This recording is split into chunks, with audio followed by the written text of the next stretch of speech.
할렐루야. 이렇게 주님 안에서 여러 성도님들을 또 뵐 수 있어서 얼마나 기쁘고 감사한지 모르겠습니다. 이 성회를 통해서 하나님께서 우리들에게 미래를 열어주시는 귀한 축복 함께 하실 수 있기를 간절히 바랍니다. 우리의 인생 가운데서 가장 소중한 것이 있다면 무엇이겠어요? 우리의 삶 가운데서 가장 중요한 것, 그것을 들라고 하면은 바로 미래라고 할 수가 있겠습니다. 우리에게 아무런 미래가 없다. 내 인생이 여기서 끝이다.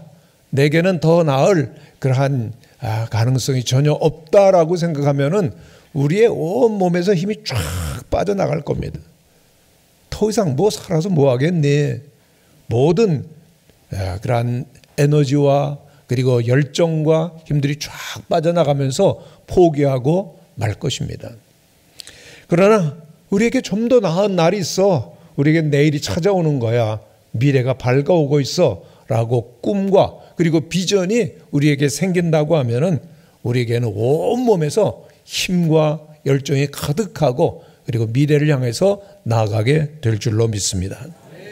그런데 우리들이 이렇게 미래를 향해서 나아가기를 원하지만은 때로는 주저하는 경우들이 굉장히 많습니다. 분명히 하나님께서 우리에게 길을 열어주시는데도 우리에게 주저하게 되는 것은 언제나 미래를 가로막는 것처럼 보이는 장애와 어려움들이 반드시 있기 때문이죠. 그럴 때 우리는 두려움 속에서, 우리는 불안 속에서, 의심 속에서 주저하지만은 성도 여러분, 그러나 우리가 누굽니까? 우리들은 하나님이 함께 하시는 하나님의 사람들입니다. 하나님이 함께 계시기만 한다면은 하나님이 우리를 도와주시고 우리를 밀어주신다면은 우리에게는 반드시 미래가 열리게 될 줄로 믿습니다. 하나님이 함께 하시면 된다는 것이죠. 한 젊은 목사님이 계시는데요. 이 목사님이 목회하시다가 보면은 스트레스도 굉장히 많이 받으실 때가 있으시겠죠? 공감이 잘 안 되세요? 목회하다가 보면 힘들 때도 있잖아요. 그러면 그 여러 가지 어려움 속에서 그 스트레스를 푸는 방법들이 각기 조금씩 다른데 이 목사님은 드라이브가 운전하는 게 그 스트레스를 푸는 한 방법이셨어요. 그런데 어떤 날은요 정말 열받으셨어요. 스트레스가 얼마나 많은지 드라이브를 하는데 어떻게 하셨을까요? 천천히 하면 더 열받죠.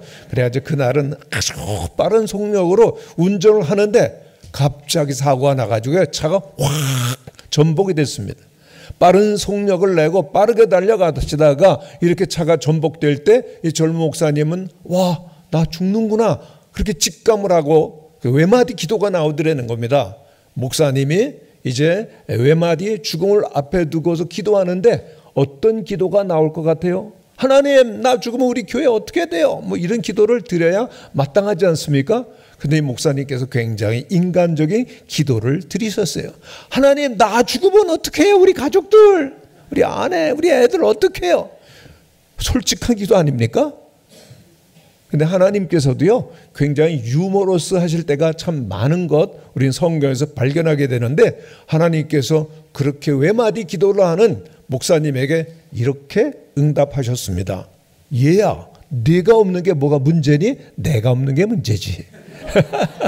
아니, 젊은 목사님은 나 죽으면 우리 사랑하는 아내 그리고 우리 애들 어떡하지? 근심이 걱정이 한 보따리였는데 전능하신 하나님이 함께 계신다면은 어떠한 상황 문제 가운데서도 밝은 미래는 반드시 열려지게 될 줄로 믿습니다. 그렇습니다. 오늘 우리들이 하나님은 살아계시고 하나님은 전능자시고 하나님 나와 함께 계신다라고 하는 것을 믿기만 한다면 우리에게는 언제나 미래가 밝아오게 될 줄로 믿습니다. 우리가 살아가는데 얼마나 문제가 많이 있습니까? 정말 모든 사람 각 가정 그 모든 일들을 들여다보면은 어려움, 장애, 걱정거리, 문제거리 없는 가정들이 하나도 없는 것들을 보게 됩니다. 가정과 사업과 가족과 건강과 그리고 뭐 정치, 경제, 사회 뭐 세계를 들여다보면요 문제가 없을 때가 없죠. 그러나 어렵다, 힘들다, 안 된다 그렇게 말하는 사람들이 너무나 많지만 그럼에도 불구하고 얼마든지 길이 있습니다. 얼마든지 우리는 할 수가 있습니다 라고 밝히 길을 열고 나아갈 수 있는 믿음의 지도자가 있다면 우리는 그를 따르게 될 줄로 믿습니다. 어렵다, 문제가 많다, 힘들다, 절망하고 두려워하고 불안하는 사람은 너무나도 많이 있지만은 아닙니다. 함께 합시다. 나아갑시다. 우리에겐 반드시 길이 있어요. 더 좋은 미래가 있어요 라고 말할 수 있는 지도자, 리더를 우리들은 정말로 원하는 거죠. 가정에서 여러 부모님들이 그러셔야 되고요. 교회에서 여러 중직자들이 그러셔야 되고 또 사회 속에서 그런 믿음의 지도자가 얼마나 필요한지 모르겠습니다. 오늘 우리들이 함께 보게 되는 이 느헤미야라고 하는 분, 예루살렘 총독인데요. 바로 이 총독에게서 그렇게 미래로 그 사람들을 이끌고 나가는 리더십을, 지도력을 우리는 발견할 수 있게 됩니다. 그 당시 배경을 잠시 말씀드리면 이스라엘 백성들은 하나님의 백성입니다마는 하나님을 믿지 않고 그리고 하나님의 법도를 따라 살지 아니함으로 하나님께 심판을 받죠. 나라가 망해버렸습니다.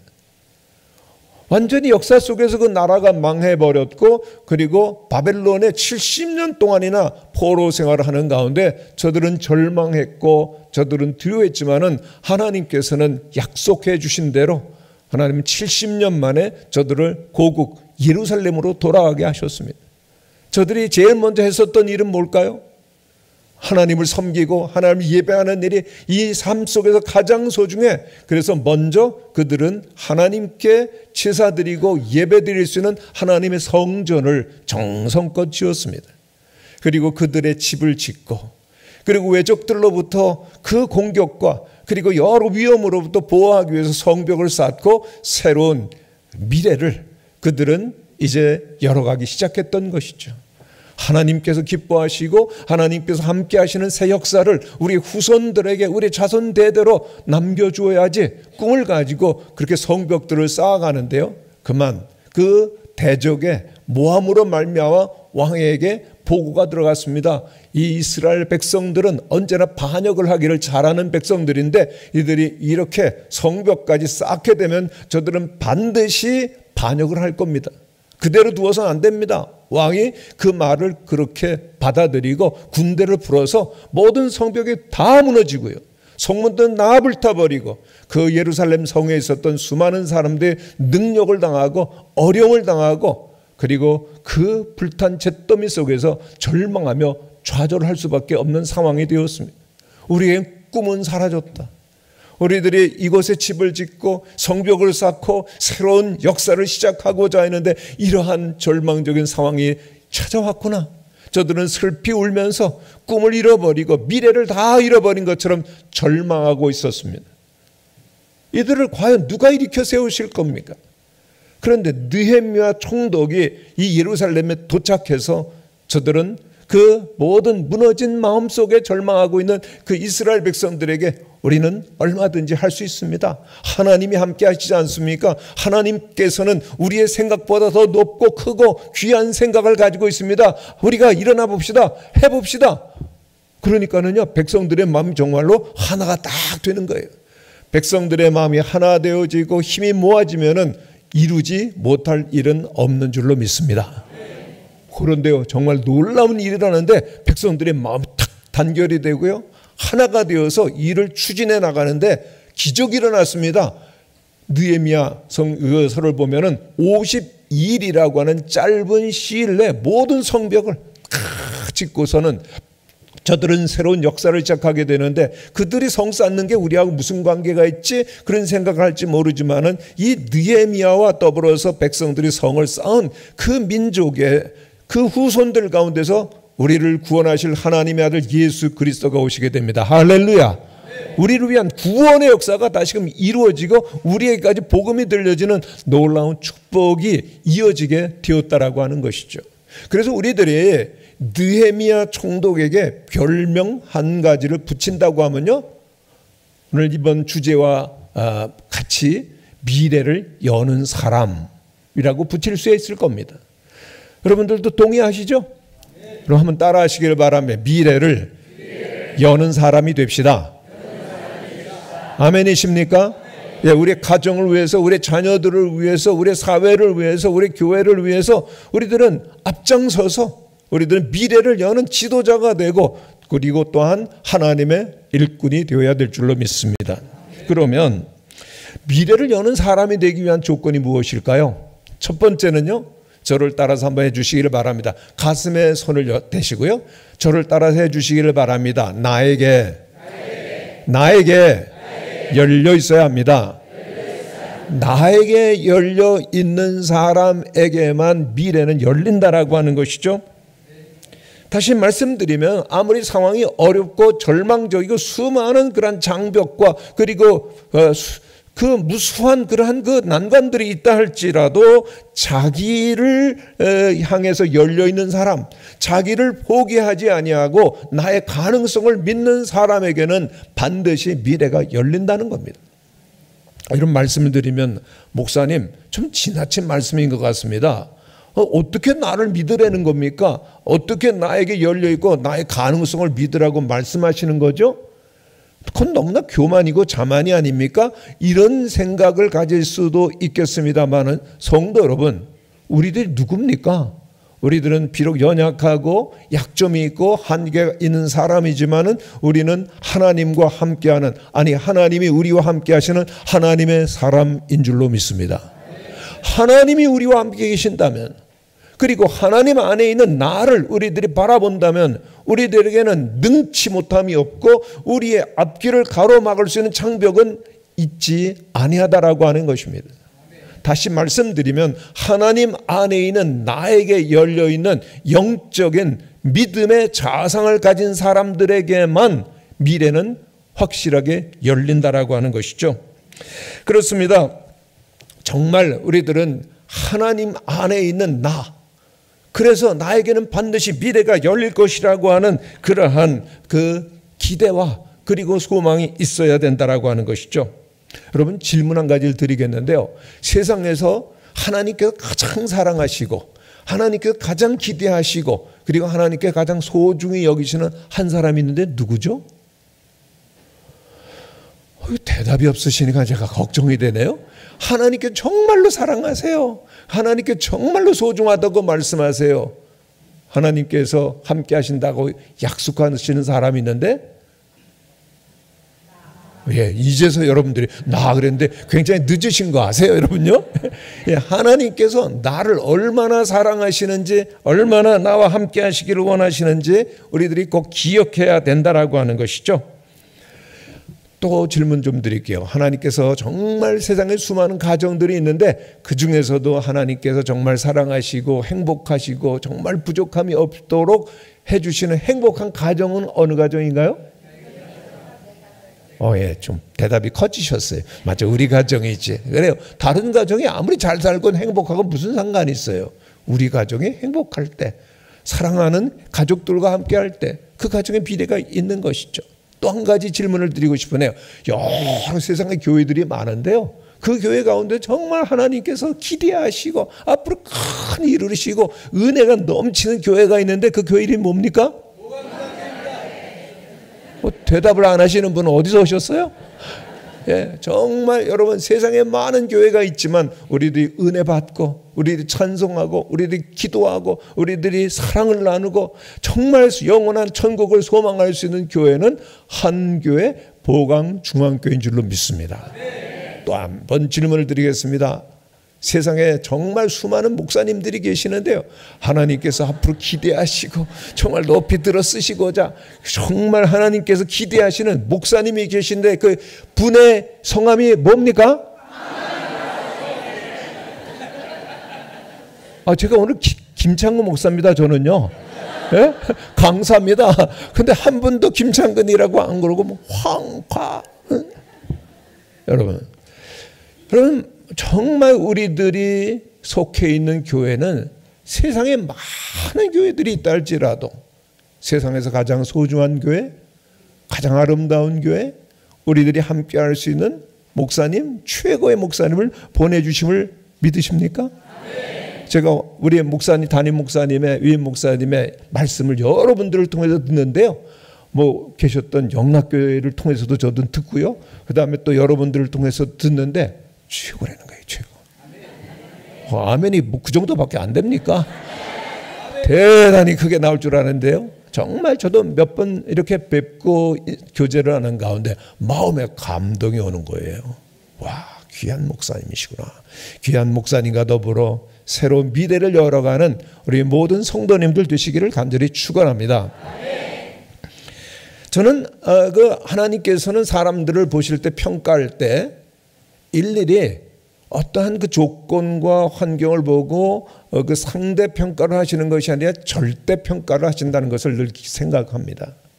하나님은 한 분 한 분을 하나님의 형상으로 하나님께서 친히 계획하셔 만드셨기 때문에 그분만이 가지고 있는 가치, 또 그분만의 그 존재의 그 소중을 아시고 너무나도 귀하게 그렇게 보시는 거죠. 저는 그 아들만 둘입니다. 별로 감동이 없으신 것 같은데 아들만 둘입니다. 우리 목사님은 따님도 있으신데요. 저는 아들만 둘이에요. 그런데 그 아들, 첫째 아들이 고등학교 2학년 때 어느 날 오더니 무릎을 딱 꿇고 얘기를 하는 겁니다. 엄마, 아빠 소원이 있어요. 뭐냐 그랬더니 저 아빠의 뒤를 잇고 싶어요 그러는 거예요. 뭐가 되겠다는 겁니까? 목사님이 되겠다는 겁니다. 그런데 굉장히 마음에 기쁨도 있지만 마음에 좀 굉장히 무거운 짐이 툭 하고 떨어지는 것 같은 그런 생각이 드는 거예요. 그래서 세상에 수많은 갈 수 있는 길들이 있는데 너 왜 목회자의 길을 갖기를 원하느냐? 그래서 아들에게 그 모든 소명에 대한 부르심에 대한 확인을 해봤는데요. 고등학교 2학년 학생임에도 불구하고 확실한 그런 마음에 그 증거가 있고 그리고 또한 믿음이 있는 거예요. 얼마나 감동이 됐는지 모릅니다. 그래, 내가 이 험하고 어려운 길이지만은 믿음으로 가겠다고 하면은 아빠는, 엄마는 너를 위해서 할 수 있는 일을 모두 할 거야. 가봐. 정말 늘 너와 함께 할 거야. 아빠하고 엄마는. 그런데 그 다음부터요, 이상한 일이 생겼는데, 그전엔 그런 걸 몰랐는데 그 다음부터는요, 이 아들이 있는 곳에는 빛이 번쩍 번쩍 나는 거예요. 정말이에요, 여러분요. 그리고 그때 아들이 그 청소년들이 있는 그 성가대에서 찬양을 부르는데, 성가대원으로요, 다른 애들 소리는 안 들리고 우리 아이 소리만 들리는 거예요. 죄송합니다만은요, 뭐 들리는 걸 어떡합니까? 저 우리 아들 소리야. 그 소리가 왜 들려오겠어요? 제 새끼니까는요. 그 아들 소리는 그렇게 들려오는 겁니다. 놀라운 경험을 한 거예요. 아들이 있는 거에 빛이 나고 아들의 목소리는 구별되어 들려오고. 그리고 두 번째, 그래서 지금 이제 목회자가 됐어요. 그래서 두 번째 아들. 근데 이 두 번째 아들 이야기를 드리기 전에 저희 집 가훈을 좀 말씀을 드리는데요. 저희 집 가훈은요, 천국 가는데 지장 없으면 뭐든지 해라 합니다. 와, 이거 얼마나 좋습니까? 그래서 제가 이런 말씀을 드리면은요, 많은 분들이 그게 은혜가 된다는 겁니다.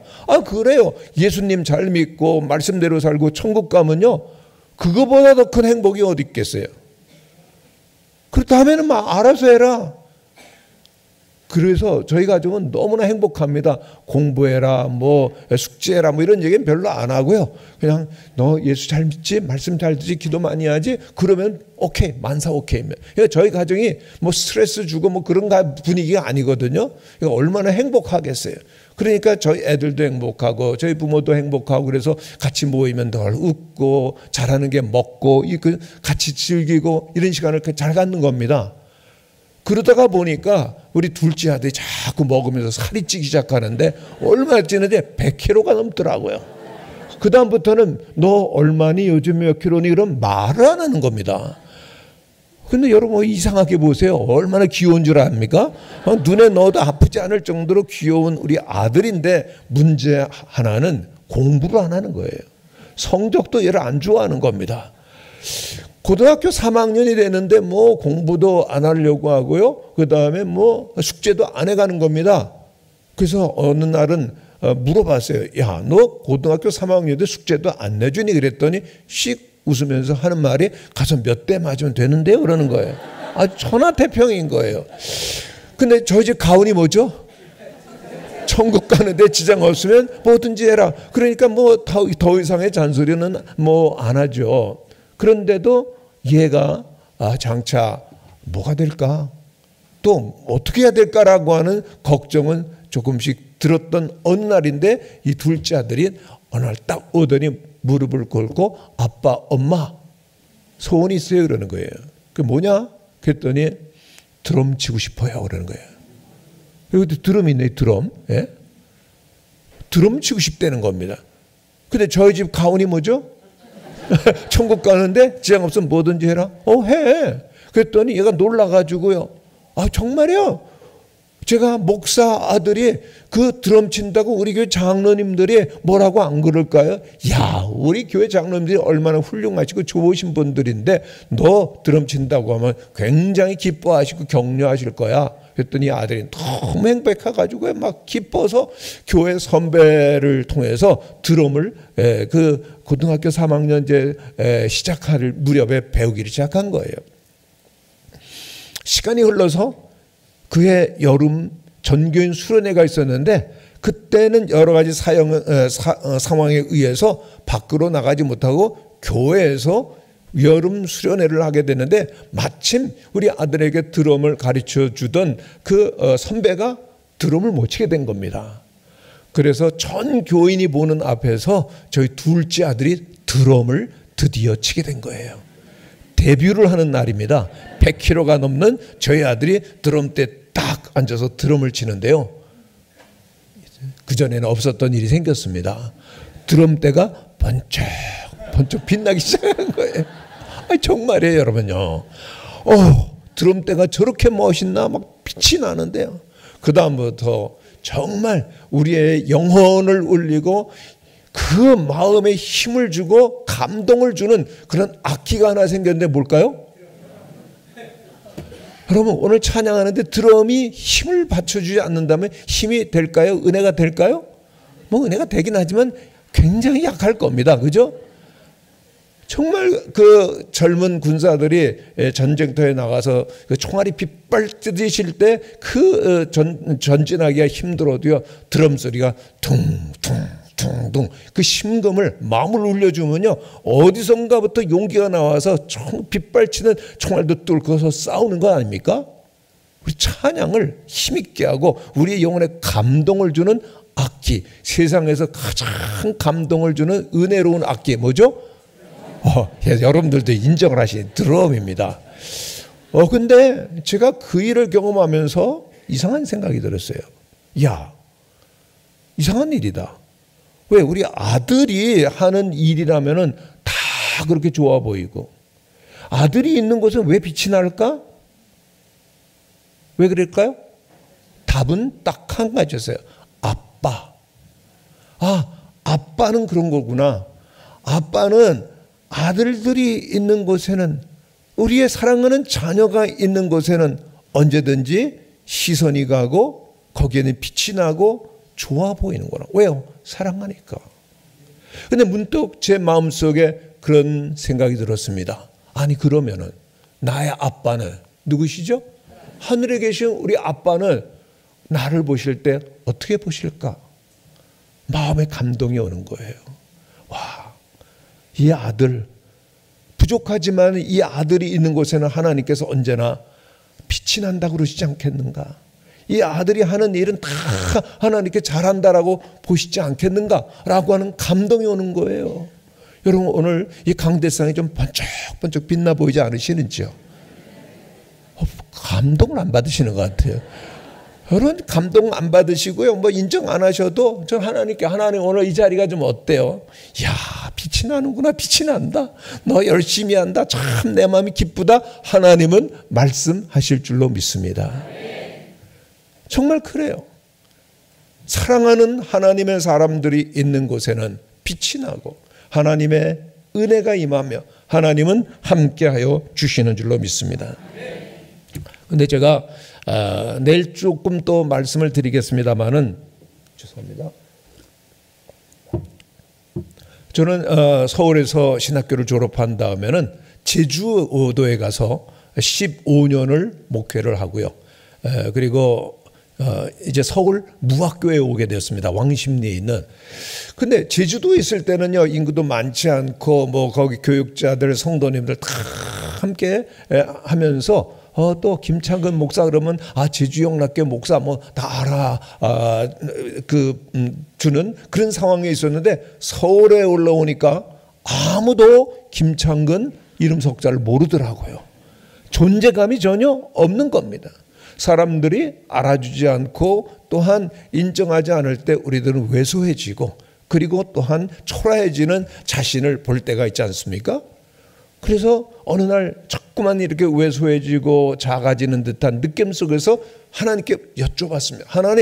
하나님, 세상에 수많은 목사님들이 있는데 하나님께 가장 소중히 여기시고 귀중하게 여기시는 목사가 있다면 누구시죠? 그랬습니다. 하나님께서 물어보시는 거예요. 왜 묻냐 그러시는 거예요. 아니요, 알고 싶은데요. 그랬더니 하나님께서 김창근이다 그러시는 거예요. 여러분들은 좀 인정을 안 하시는데 하나님 그러실 때 그래요? 기쁘기도 하지만 제가 질문이 생겼습니다. 아니 뭐 사람들도 안 알아주고 그러는 상황 가운데 하나님 왜 네가 그렇게 귀중하다라고 말씀하실까? 하나 이유 좀 알고 싶어요. 그랬더니 하나님께서 말씀하십니다. 김 목사야, 내가 어둠과 죄 가운데 있을 때 너를 구원하기 위해서 2000년 전 내 하나밖에 없는 아들을 이 땅에 보냈단다. 너의 많은 죄, 악들을 다 도말하도록 내 아들을 십자가에서 피 흘려 흘리게 했노라. 그리고 너를 주의 종 삼고, 그리고 이 어둠 가운데 빛을 발하는 교회를 섬기는 일꾼 삼도록 지금도 내 아들은 너를 위해서 기도하고 있단다. 아멘이십니까? 여러분 오늘 대단한 목사 만났죠? 예, 하나님께서 예수님을 보내주시고요, 십자가에 못 박아주시고 지금도 저를 위해서 우편에서 기도하시는 그런 목사를 여러분들이 오늘 지금 보고 있는 겁니다. 제가 이런 말씀드리면요, 목사님만 그런 게 아니라 나도 그래요 라고 여러분 말씀하셔야 됩니다. 여러분 가슴에 손을 얹고 한번 저를 따라해 주시기를 바랍니다. 하나님께서 나를 사랑하십니다. 나는 존귀합니다. 아멘이십니까? 여러분 세상에 어떤 상황과 어떠한 일이 일어난다 할지라도 하나님은 나를 사랑하셔. 하나님은 나와 함께 하셔. 나는 하나님 안에서 너무나 존귀한 사람이라고 하는 이 영적인 자아상을 잃어버리지 말아야 할 것입니다. 마귀는 우리를 뒤흔들어 버려. 넌 무가치해. 넌 살 가치가 없어. 너에겐 꿈이 있어? 없어?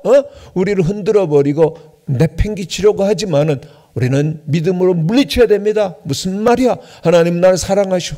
하나님 나와 함께 하셔. 나를 기뻐하셔. 예수님께서는 언제나 죽음을 앞에 두시고 얼굴에 해와 같이 빛나시고, 그리고 인류를 위하여서 십자가를 향해 달려가실 수 있었는데 그 이유는 뭐죠? 예수님께서 이 땅에 오셔 처음 세례를 받으실 때 그 요단강에 세례를 받으시고 나오시면 하늘이 열리는 겁니다. 그리고 그 성령이 비둘기처럼 임하시면서 하나님의 음성이 들려오셨죠. 이는 내 사랑하는 아들이요 내 기뻐하는 자니라. 아멘이십니까? 성도 여러분, 오늘도 주님께서는 여러분들을 바라보시면서 내가 사랑하노라, 내가 너를 기뻐하노라. 그 하나님의 음성 속에서 우리의 자신이 얼마나 하나님 앞에 소중하고 얼마나 귀한지를 알게 되어질 때, 그 하나님이 나와 함께 계심을 알게 되어질 때 우리는 미래를 향해서 나아갈 수 있는 줄로 믿습니다. 여러분들이 단체 사진 찍으시면요, 여러분들 누구부터 보십니까? 전부 다 뭐 주저함 없이 나 그러셨는데요. 맞습니다. 저도요 단체 사진 보고서는 저를 딱 봤는데 제가 얼굴이 안 나왔어요. 제가 눈을 감아버렸어요. 저는 그 사진 찢어버립니다. 내가 안 나왔으니까 안 나온 거 아니에요. 예. 다른 사람들이 아무리 웃고 잘 나와도요, 내가 안 나온 사진은 안 나온 겁니다. 그런데 다른 사람들은 잘 안 나왔어요. 뭐 이상한 표정을 짓고 그래. 내가 환히 웃고요, 나는 너무 잘 나왔어요. 그 사진은 길이 보존을 합니다. 내가 잘 나왔으니까. 무슨 말이죠? 세상을 살아가는 동안 모든 사람들이 나는 행복해, 나는 잘 나가고 있어, 정말 세상은 아름다워 라고 말한다 할지라도 나는 우울해, 나는 절망이야, 나는 왜 이래, 그렇게 위축되고 또한 그 부족한 열등감 속에 있다라고 하면 세상은 온통 잿빛인 거예요. 하나도 소망이 없는 겁니다. 그러나 다른 사람들 모두가 좌절하고 포기하고 끝났다라고 말하지만은, 그러나 하나님은 나를 사랑하셔. 하나님 날 기뻐하셔. 하나님께서 나를 존귀하다고 말씀하셨어. 아멘이십니까? 그럴 때 우리들에게 미래가 있는 것이죠. 하나님은 우리를 어떻게 보실까? 하나님의 눈으로 우리를 바라보며, 그리고 나에게 열려 있는 사람에게 하나님께 길을 열어 주신다라고 하는 것입니다. 느헤미야가 그런 사람이었습니다. 사실 그러나 느헤미야는 이럴 만한 그런 상황에 있지는 않았어요. 왜냐하면 느헤미야는 오늘 말씀 1절에 보면은 하가랴의 아들 느헤미야의 말이라 그랬는데, 하가랴는요 바벨론 포로 1세였어요. 나라가 망했습니다. 소망이 꺼졌습니다. 그러한 포로 1세의 자녀가 느헤미야였던 거죠. 포로 2세에게, 사람들에게 포로 2세가 되었다고 차별받고 냉대받고, 그러한 사람에게 사실 무슨 미래가 있었을까요?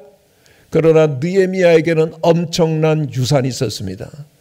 하나님을 경외하며 하나님의 말씀대로 살아가고자 하는 부모님으로부터 이어받은 믿음이 그의 영혼 속에 굳게 자리를 잡고 있었을 때, 그 믿음은 그로 하여금 정직하고 성실하게 살게 했고, 그리고 또한 열심히 노력해서 실력을 가진 사람이 되게 했죠. 그래서 그가 오늘 말씀 가운데 보면은 그 아닥사스다 왕 우편에서 그를 보좌하는 술관원이 되었다는 겁니다. 술관원이 되었다라고 하는 것은 그 왕 옆에서 그 왕의 생명을 책임지고 왕의 국사를 함께 도와줄 수 있는 최고의 관직까지 올라갔다는 거예요. 바벨론 포로 2세였는데요. 사람들은 흙수저니, 사람들은 가망이 없느니 거들떠보지도 않았겠지만은, 그러나 하나님은 나와 함께 계셔. 나는 하나님의 사람이야라고 하는 믿음을 가지고 그가 최선을 다해서 살아갔을 때, 그는 그 민족의 미래를 여는 위대한 지도자, 총독으로서 하나님 앞에 쓰임을 받고 성경에까지 그 이름이 기록되었다라고 하는 것이죠. 그렇습니다. 영적인 자아상을 가지고 있을 때, 나 자신에게 열려 있을 때 여러분들에겐 반드시 미래가 열리게 될 줄로 믿습니다. 여러분들뿐만이 아니라 여러분들이 사랑하는 자녀들에게도, 후손들에게도 그 아름다운 미래를 여는 유산을 남겨줄 수 있는 거룩한 주의 백성들 되시기를 간절히 축원합니다. 그렇습니다. 미래를 여는 사람 누굽니까? 나에게 열려있는 사람입니다. 가슴에 손을 대시고 한번 하시겠습니다. 나에게 열려 있어야 됩니다. 두 번째는요, 미래를 여는 사람이 되기 위해서는 이웃에게 열려 있어야 됩니다. 우리 옆에 있는 분을 보시고 이웃에게 열려 있어야 됩니다 라고 말하시기를 바랍니다. 오늘 말씀 가운데 보면 느헤미야는 수산궁이라고 하는 곳에 살고 있는데, 이 수산궁은 고고학적으로 보면요, 세계 수많은 궁전 가운데서 최고의 그 호화롭고 그리고 은금 상아 온갖 보화로 시장되어 있는 최고의 그 성이었습니다. 왜냐하면 그 지역에 그 바벨론 제국의 그 영화와 부귀가 어마어마하고 세력이 어마했기 때문이죠. 그래서 세계 정상들이 모이고, 그리고 하늘도 나는 새도 떨어뜨릴 것 같은 권세가 총 집결되어 있는 곳에서 술관원으로서 이 느헤미야가 있었다라고 하는 것은 부족함이 없었다는 것, 성공했다는 거죠. 누구도 다 부러워할 수밖에 없는, 더 이상 올라갈 수 없는 최고의 그런 성공의 자리에 올랐지만은, 그러나 오늘 말씀 가운데 보면 그는 눈물을 흘리고 있습니다. 마음이 아픈 거예요. 너무나도 고통스러운 겁니다. 왜요? 그는 그의 동족 예루살렘의 소식을 들었기 때문입니다. 성벽은 무너지고 성문은 불타버리고 동족들이 찬해를 당하고 어려움 속에 있다는 이야기를 들었을 때, 그는 모든 것 아무것도 부족함이 없는 그 궁전에 있었지만은 슬피 웁니다. 왜요? 그의 마음이 어디를 향하고 있는 거죠? 난 성공했는데 부족함이 없는데, 그게 아니에요. 함께 고통을 당하고 있는 동족들을 생각했을 때, 정말 고통과 어려움 속에서 슬피 울고 잿더미 위에 있을 그 동족을 생각했을 때 그의 마음은 한없이 무너졌던 것이죠. 하나님께서는 어떤 사람을 축복하시고 어떤 사람에게 미래를 열어주시는가? 자신에게만 마음이 향해 있는 것이 아니라 이웃에게까지 열려있는 사람입니다. 이웃들의 고통과 번민과 슬픔을 함께 나눌 수 있는 사람, 마음이 이웃에게도 열려있는 사람. 하나님은 어떤 교회를 축복하실까요? 지역을 향해서, 세계를 향해서 열려있는 그러한 그 교회. 그래, 제가 원로 목사님 만났어요. 그때 원로 목사님이 우리 보강교회 중앙교회를 너무 사랑하시고 교인들을 위로해 주시고 좀 축복해 달라고 그러시더라고요. 왜냐하면 너무 믿음이 아름다우시다는 거예요. 너무나도 그 정성을 다해서 선교하시고 봉사하는 삶이 아름다우시다는 거예요. 저 감동을 받았습니다. 목사님을 뵈니까, 원로 목사님 뵈니까 그렇게 좋은 거 있죠. 그래, 또 후임 목사님 보니까 정말 좋은 거 있죠. 와, 정말 좋은 교회다. 열려있는, 세상을 향해서, 이웃을 향해서 열려있는 교회가 진정한 교회예요. 또 정말 하나님께서 앞으로 크게 축복하시고 쓰시는 사람은 열려있는, 자신에게 뿐만 아니라 이웃을 향해서, 세상을 향해서, 사회를 향해서 열려있는 영혼을 찾으시는 거죠. 미국의 최고 명문 고등학교 중에 필립스 아카데미라고 하는 학교가 있습니다. 여러분 인터넷에 찾아보시면 필립스 아카데미가 나올 겁니다. 미국의 최고의 수재들이 모여서 열심히 공부해서 미국의 정치, 경제, 문화, 예술 각계 여러 지도자들을 계속해서 그렇게 배출해내는 명문 고등학교입니다. 미국의 최고의 지도자로서 선다는 것은 명실공히 이 시대 세계를 움직이는 지도자가 된다는 것 아닙니까?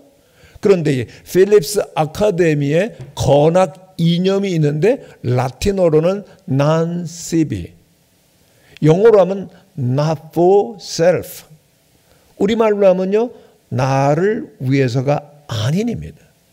미국의 최고의 수재들이 모여서 열심히 밤낮을 가리지 않고 공부하고, 그리고 정말 앞으로 큰 뜻을 품고 리더로서의 훈련과 공부를 하는데 왜 하냐?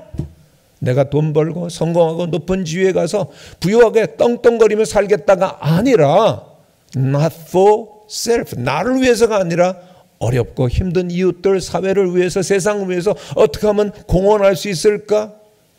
최선을 다해서 열심히 공부할 때 세계를 움직이는, 미국을 움직여 나가는 최고의 리더십들이 탄생한다라고 하는 것이죠. 오늘 우리들에게 있어서 정말 중요한 건 무엇일까요?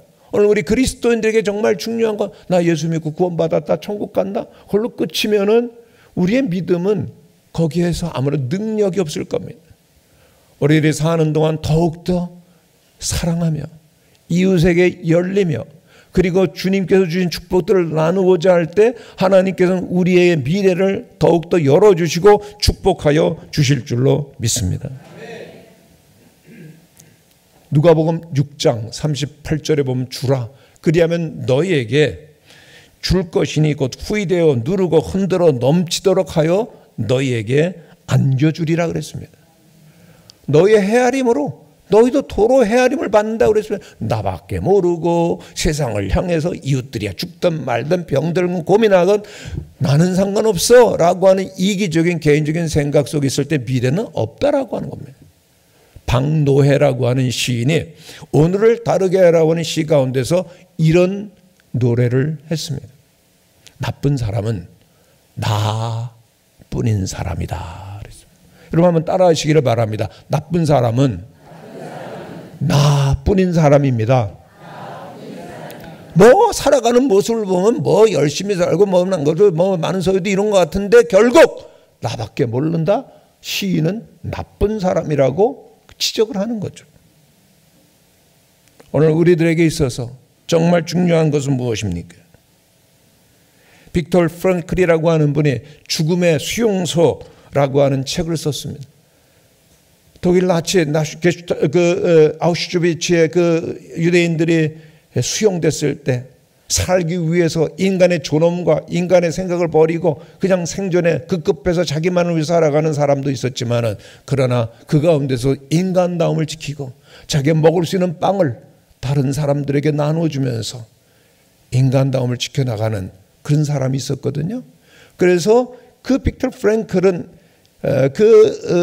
수용소의 일을 바탕으로 해서 사람에게는 성자의 길이 있는가 하면 돼지의 길이 있다 그랬습니다. 정말 하나님께서 만들어내신 고귀한 형상을 따라 살아가며 베풀 수 있는 성자의 길이 있는가 하면 자밖에 모르는 거예요. 다오 돼지의 길이 있는데 우리 성도님들은 어느 길로 가고 계시는지. 제가 신학교 다닐 때 열심히 함께 기도하던 기도의 용사 7명 있었습니다. 내일 좀 말씀드리겠습니다. 워낙 제가 세상에서 방황하고 방탕하게 살다가 신학교에 이제 가게 됐는데요. 얼마나 좋던지요. 그래서 우리 열심히 기도해가지고 하나님의 나라를 위해서 일하자. 그리고서는 기도를 했었던 기도 동지 7명. 그런 사람들을 뭐라 그러는가 하면 돌탕이라고 그러죠. 돌아온 탕자들 7명이 신학교에서 모여가지고 열심히 기도 그룹을 만들었습니다. 뜨겁게 막 기도하고 그랬어요. 그런데 그 중에 한 명이 나는 앞으로 세계를 이렇게 이끌어가는 그런 영적인 지도자가 되겠다. 큰 꿈을 꾸고 졸업하고 미국으로 갔습니다. 미국 동부에 있는 프린스턴 신학교라고 하는 그 신학교 옆에서 목회를 시작했는데 실패를 했어요. 교회를 나와야 됐습니다.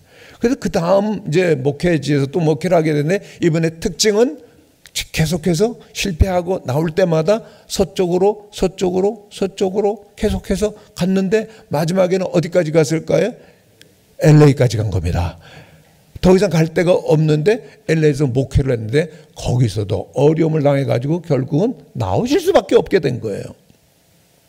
그런데 목회자가 이렇게 교회를 옮기다가 나오게 되니까 정말 낙심이 되고 죽고만 싶더라는 거예요. 그 하회를 이렇게 차를 타고 가다 큰 바퀴를 가진 트럭이 오면은 딱 틀어가지고 내가 저 바퀴 밑으로 들어가면 난 이제 금방 편안하게 죽을 텐데, 그런 생각을 여러 번 했는데 성령께서 집으로 가라. 그래서 집으로 온 일이 많이 있었다는 거예요. 그런데 사모님께서는요, 한국에서 의대를 나오셨어요. 그리고 미국에 가서 신학을 공부하시고요. 상담도 공부하신 거예요. 놀랍지도 않으시네요. 그 정도 다 하는 것 같은데. 그래가지고 그 LA에서 이 신학, 이 상담, 의학을 해가지고서 상담가로서 방송을 타는데 유명 인사가 된 겁니다. 여기 많은 형제님들 계시는데, 남편은 막 죽을 쓰고 있는데 아내는 막 떠요? 그러면 살고 싶은 생각이 들까요? 안 들까요? 빨리 대답해 보세요. 말이 안 나오죠, 그냥.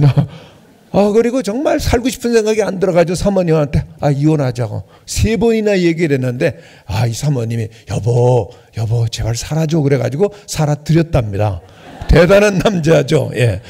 그런데 정말 상황은 변하지 않고 어려운 거예요.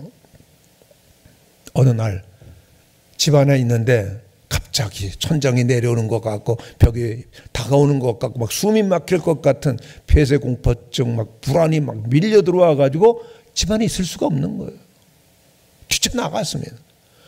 그 집 앞에 나가니까 LA에 깜깜한 바나나 별들이 있고, 그리고 우두커니 차를 세워두는 그 주차장에 이렇게 있는데, 고등학교 1학년이었던 아들이, 아빠가 좀 이게 이제 상태가 아닌 걸 알잖아요. 느낌 아니까. 그래가지고 이 아빠가 막 이러는 걸 보고서 막 달려나간 겁니다. 그러면서 아빠 왜 그래. 근데 그 아빠가 아들을 보면서 마음이 무너져 버렸어요. 아들을 안고서는 얘야 미안하다. 내가 가족을 사랑하고 널 사랑해주는 하는데, 그런데 정말 해줄 게 없구나, 미안하다. 그러고서 아들을 안고 막 울기를 시작하는 거예요. 아빠가. 아들이 아빠 안고 우는 거예요, 같이. 그리고 그 다음 날이 됐습니다. 그 다음 날부터 이 가정에 변화가 왔는데, 무슨 변화가 왔을까요? 아빠가 변한 게 아니라 아들이 변하기 시작한 거예요. 그때까지 이 아들의 성적은 학교에서 중간 정도였습니다. 그러면 우리 둘째 아들과 비하면 굉장히 공부 잘한 거죠. 그런데 이 아이가 공부를 하기 시작하더니 성적이 쭉쭉쭉쭉 올라가더니 마지막 고3 졸업 때는요, 전 미국의 그 고등학교 졸업생 중에서 성적 상위 0.01%. 여러분 놀라지 않는 게 특징이신 것 같아요. 미국의 모든 명문 대학을 다 골라갈 수 있는 최고의 성적이 된 겁니다. 그래서 LA는 최고 대학에 입학을 하고, 어렵고 어두웠었던 그 삶의 한순간에 정말 기쁨의 축하의 순간이 온 거 아니에요? 그래서 그 입학식을 하고 가족이 기뻐가지고 이제 나와서 레스토랑에 가서 식사를 뭐처럼 하고 나오는데 문득 이 아빠가 깨달음이 오는 거예요. 우리 아들이 언제부터 공부를 이렇게 열심히 해가지고 뭐 최고 성적이 돼가지고 명문에 갈 수 있었지? 생각해보니까 그날 밤 생각이 나는 겁니다. 그래서 아들한테 물어봤습니다. 야, 너 그날 밤부터 공부 열심히 했지? 왜 너 공부 열심히 했냐? 했더니 이 아들이 씩 웃으면서 하는 얘기가 아빠 믿고는 못 살 것 같아가지고요. 여러분, 이 아들이 아빠 믿고는 도무지 이런 한심한 아빠 믿고는 못 살겠다 생각하고서 공부 열심히 했나요? 아니잖아요.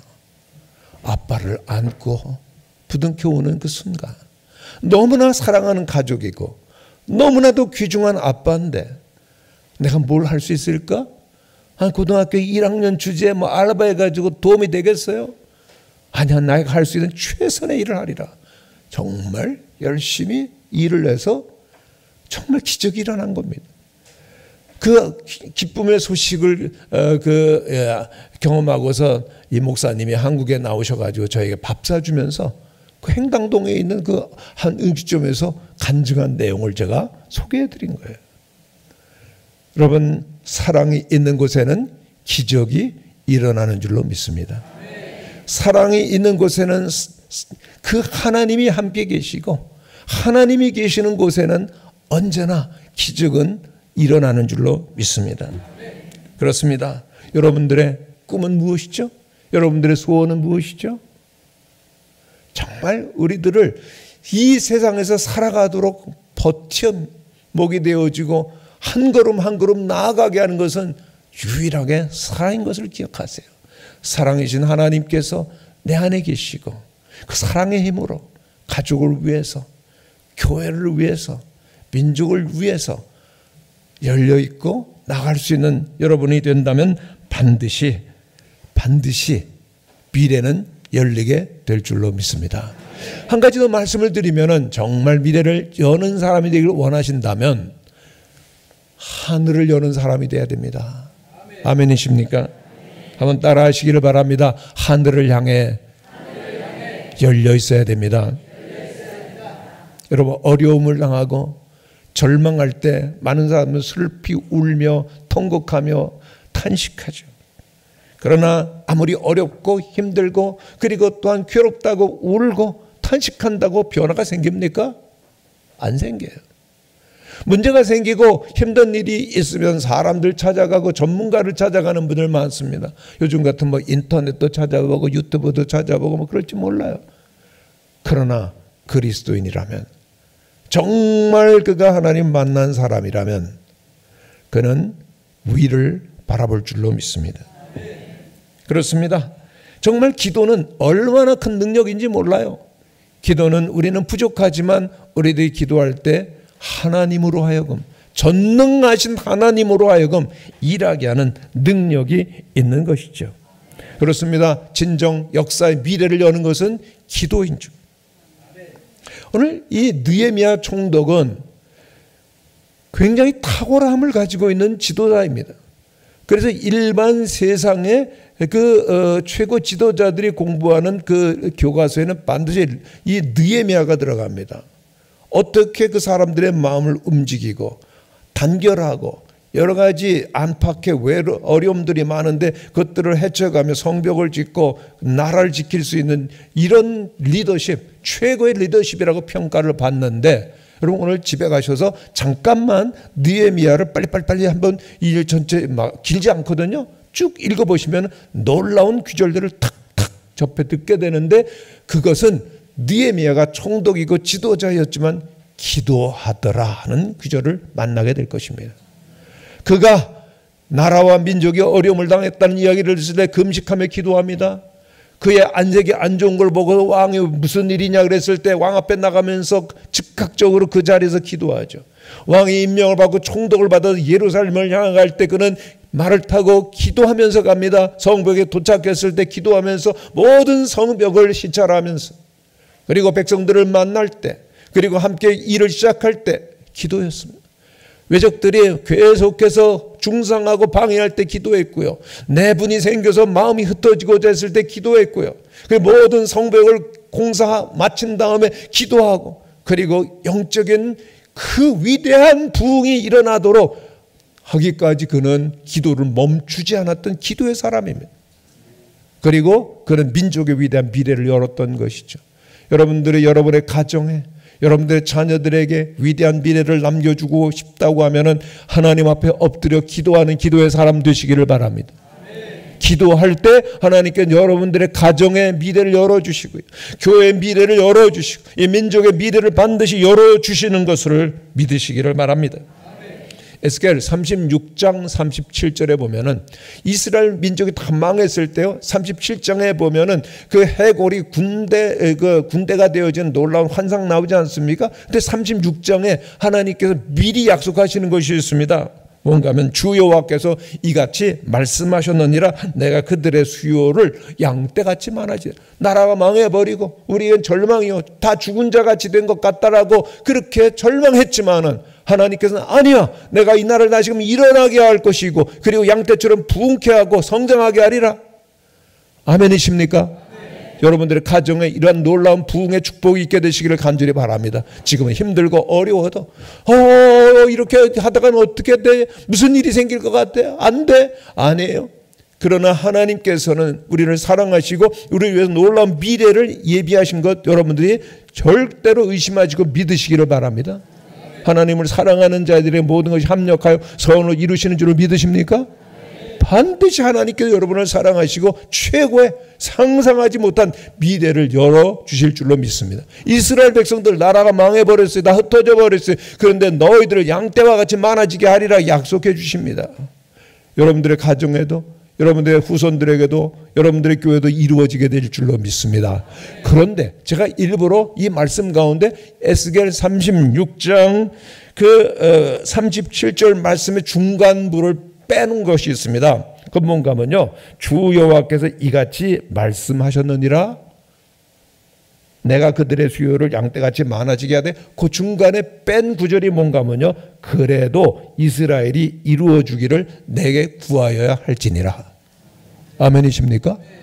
하나님께서는 이스라엘 백성들 크게 부흥하고 크게 세워가기를 계획하시지만은, 그래도 하나님이 계획하셨지만 하나님의 사람들은 그래도 그렇게 해주시도록 구할 때 주신다는 겁니다. 여러분들의 가정에, 여러분의 자녀들의 미래, 여러분들의 교회 하나님께 놀라운 부흥을 예비하여 주신 줄로 믿습니다. 그러나 그래도 그렇게 해주기를 하나님 앞에 기도하는 사람이 누구입니까? 대답이 없으시네요. 가슴에 손을 얹고 기도하시기를, 저를 따라해 주시기를 바랍니다. 나는 하늘을 여는 기도의 사람입니다. 여러분이 있으므로 우리 보강중앙교회 미래는 밝아질 줄로 믿습니다. 기도하는 한 사람이 있을 때 그 가정의 미래가 열리고, 자녀들의 미래가 열리고, 교회의, 나라의, 민족의 미래가 열리게 되는 줄로 믿습니다. 문제를 보는 것이 아니라, 장벽을 보는 것이 아니라 하늘을 향해서 열려 있는 사람에게 하나님은 기도를 들으시고 또한 미래를 열어주시는 거죠. 내일 간증을 좀 하려고 하는데요, 저는 청년 시절 굉장히 많은 방황을 했습니다. 저는 신천에서 공부를 했는데 공부는 별로 안 하고 맨날 술 먹고요, 그리고 막 정말 사는 게 이렇게 괴로워가지고 방황을 많이 했습니다. 그러다가 어느 날 그 술에 너무 취해가지고, 그때 제가 화곡동에 살고 있었는데 집에 가다가 잠이 들었어요. 그래서 이 경인고속도로 넘어가는 다리를 넘어가 가지고요. 그 앞에 그 화곡동이 있는데 다리를 넘어가서 비들비들거리고 집을 찾아가다가 4.5톤 되는 트럭에 저희 무릎을 딱 부딪혀 가지고 대형 사고가 난 거예요. 정말 바위덩어리가 저 발에 무릎에 떨어진 것 같은 통증을 느끼고 정신을 잃었는데 깨어나 보니까 병원이었죠. 그때 저희 매형이 연대 세브란스의 이 정형외과 의사였습니다. 그 의사였는데 그때 이제 수술을 하게 되는데 수술을 마치고 나와서 미팅을 하는 거예요. 그리고서는 그 젊은 수술한 의사들이 딱 보고서는 수술은 잘 됐는데, 의사들은 다 그러시더라고요. 수술은 잘 됐는데 걷지는 못할 거다. 예, 장애인이 돼가지고 뻗정다리로 평생을 살게 된다는 겁니다. 뭐 집도한 의사들이랑 뭐 여러 사람들은 그렇게 했거니 한 아깝다, 젊은이가 평생 장애로 사네, 장애인으로. 그런데 그 사실을 받아들일 수 없는 한 분이 있었는데 저희 어머니셨어요. 사랑하는 아들이 평생 불구가 돼가지고 어두운 인생을 살아간다는 것이 도무지 받아들여지질 않는 거예요. 그때 그 어머니께서는 몸이 얼마나 약하셨는지 맨날 집에 들어가면 누워가지고 막 머리 수건으로 싸매고 가슴 수매로 싸고 막 아름소리를 내시고 제대로 활동하실 수가 없는 상황이었는데 아들이 이제 장애인이 된다니까는 번쩍 정신이 나신 거예요. 그래가지고 아들을 위해서 40일 작정하시고 새벽기도회를 가까이 있는 개척교회 2층에 있는 교회를 나가기 시작했어요. 새벽이 되면은 삐그덕 문이 열리고 그 어머니께서 비실비실 거리시면서 힘이 없는데 가시던 그 점점 사라지시던 그 순간을 저는 잊을 수가 없습니다. 40일을 어머니는 생명을 걸고 기도하셨고, 그리고 40일 기도가 끝났을 때 저는 기적을 경험하고 걸을 수 있게 됐습니다. 그리고 지금 여러분 앞에서 서서 목회자로서, 설교자로서 그동안 살아올 수 있었죠. 와, 하나님께서는 간절한 눈물의 기도를, 믿음의 기도를 결코 외면하지 않으십니다. 여러분들이 이 어렵고 위태로운 시기 가운데서 하늘을 향해서 하늘을 여는 기도의 사람이 된다면 주님은 반드시 위대한 미래를 열어주시는 줄로 믿습니다. 저는 그렇게 해서 목회를 쭉 이어오게 되었고 2019년 12월에 은퇴를 했습니다.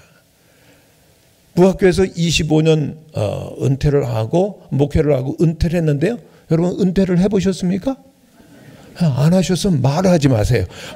은퇴가 얼마나 어려운지. 평생 설교하고 성도들 교회 앞에서 일하던 제가 딱 일을 멈추니까 이건 뭐 완전히 인생이 멈춰버리는 거예요. 와, 너무 힘들었습니다. 기도도 안 되고 뭐 제가 할 수 있는데 뭐 당황스럽고. 저희 그 1년 선배되는 은퇴한 목사님이 그러시더라고요. 김 목사, 내가 은퇴해 보니까는 100km로 달리던 차에서 딱 내려가지고 외로운 들판에 우두커니 서 있는 것 같아. 얼마나 실감이 나는지. 정말 그래요. 또 저와 함께 은퇴했었던 한 목사님 양평에서 목회하다 은퇴를 했는데 은퇴한 날 그 양평에 있는 강가에 가서 하루 종일 울었대요. 그리고 우울증에 빠지셨어요. 그게 은퇴입니다. 아무것도 할 게 없는 거예요. 그래서 저는 너무 힘든 거예요. 정말 목숨 걸고 막 생명 걸고 다 몸 바쳐서 일해왔던 목회가 딱 끝났는데 아무것도 할 수 없는 겁니다. 그런데 그때 무슨 일이 있었는가 하면요. 그때 한 40년 동안을 수술을 하고 그리고 어머니 기도로 걷게 된 다음에 잘 썼는데 은퇴 즈음에서 이 무릎이 자꾸만 아파지는 거 있죠. 그래서 무릎이 아픈 분들을 전 너무 잘 이해합니다. 나중에 질질 끌고 다니다가 그 다음에 그 은퇴하고 2020년 4월에 제가 인공관절 수술을 하게 됐습니다. 수술은 잘 됐다고 그러더라고요. 그런데 문제가 생겼습니다. 의료사고가 생긴 거예요. 그래서 완전히 그 다리가 물에 잠겨버리고 침대가 다 젖어버릴 정도로 그런 의료사고가 생겨가지고 감염이 되면 막 열이 펄펄 나고 뭐 이게 고통이 어마어마한 겁니다. 병원에서 종합병원에서 감염되면 일반적으로 다 죽는다고 그러잖아요. 감염내과에 와서 뭐 상태를 물어보고 그럴 때 저희 아내는 그 옆에 있었는데 우리 남편이 죽는구나. 뭐 여름 펄펄 나고 고통스러운데 나 죽으면 누구하고 사나 어떻게 사나 뭐 이런 생각을 저와 함께 할 정도로 상태가 심각했습니다. 저는요 참 이상하더라고요. 죽는 것, 한번 태어났다 죽는 것 담담하더라고요. 무섭지 않았어요. 불안하지도 않았어요. 죽음을 향해 가는 거죠. 근데 죽음을 향해 맞닥뜨려 가는데 이상한 것은 아무것도 없는 거예요. 제가 지금까지 40여 년을 목회하고 그리고 또한 제가 이루었었던 여러 가지 일들 그리고 또한 모든 수많은 그런 것들이 아무것도 없는 거예요. 죽음 앞에서는. 더군다나 죽음 앞에서는 제 옆에 아무도 없는 거예요. 홀로 아무것도 없이 나가는데 딱 그때 깨달음이 오는 거예요. 와, 아무것도 없네. 아무도 없네. 나와 함께 할 수 있는 사람이 없네. 그런데 한 분은 계셨습니다. 누굴까요? 하나님. 그때 깨달으면 와, 하나님이시로구나. 하나님은 나의 모든 것이로구나. 할렐루야. 예, 하나님이 나의 모든 것 되심을 깨닫고 그리고 그 이후로 점점 회복이 되는데요. 그 다음부터 기도가 예배가 살고요.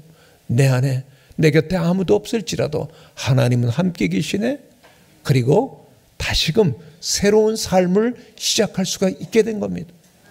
하나님이 계시다면 그리고 하나님을 향해서 우리들의 마음이 열려진다면 우리에게는 언제나 미래가 열리게 되는 줄로 믿습니다.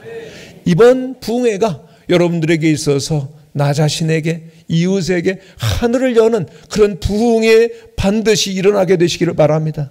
여러분들이 살면 여러분의 가정이 살고 자녀들이 살고 교회가 살고 또한 지역도 다시금 일어나게 될 줄로 믿습니다.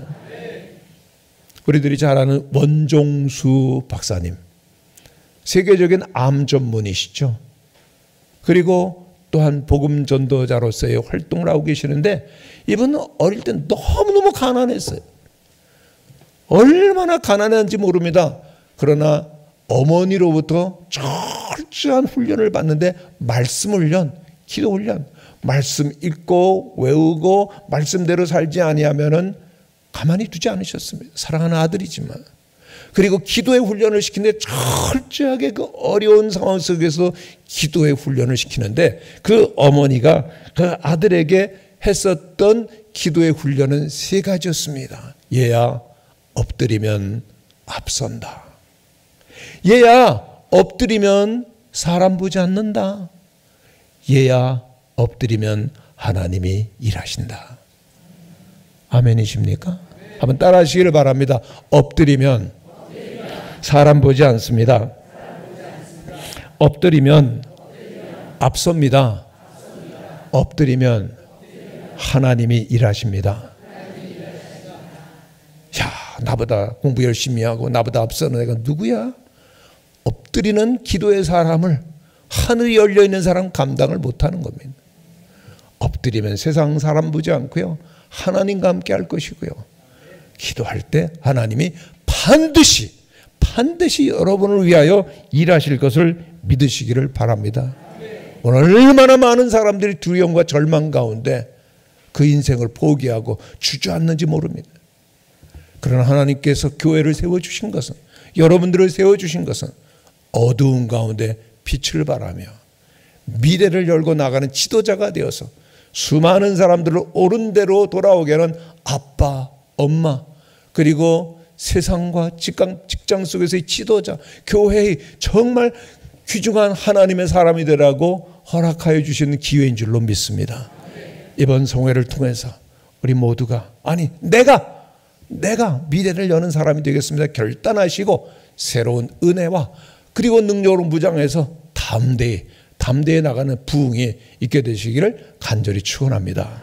기도하겠습니다. 사랑이 많으신 아버지 하나님, 많은 사람들이 꽉 막혀 있다고, 절망이라고, 끝났다라고 포기하고 슬퍼하며 탄식하는 어둠의 시대를 살고 있습니다.